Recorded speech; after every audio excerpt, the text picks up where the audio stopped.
ஆளுநர் உரை அன்னைக்கு இந்த தமிழ்தாய் வாழ்த்துக்கு அப்புறம் தேசிய கீதம் பாடினது தப்பு, தேசிய கீதம் 2 முறை பாடினது தப்பு,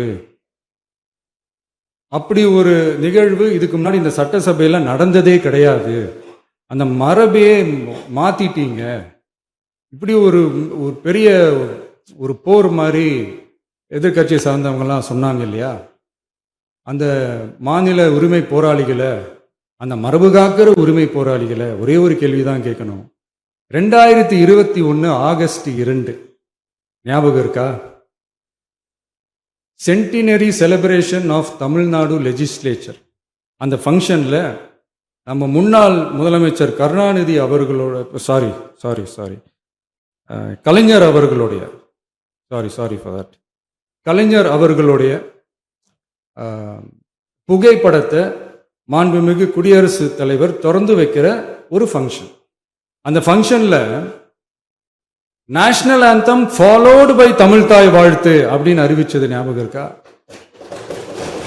அதாவது தேசிய கீதத்துக்கு அப்புறமா 2வது முறையா, நோட் திஸ் பாயிண்ட், மாண்புமிகு பேரவைத் தலைவர் அவர்களே, ப்ளீஸ் நோட் திஸ் பாயிண்ட். தேசிய கீதத்துக்கு அப்புறம் 2வது முறையாக தமிழ்தாய் வாழ்த்து பாடப்படும் அப்படின்னு சொன்னது ஞாபகம் இருக்கா? அதுவும் முத்தமிழ் அறிஞர் அப்படின்னு சொல்ற நம்ம கலைஞர் அவர்களுடைய அந்த புகைப்படம் வெளியிட்டு விழாவில் அவர் இருந்த இதே சபையில தமிழ 2வது இடத்துக்கு தள்ளினது யாருன்னு ஞாபகம் இருக்கா?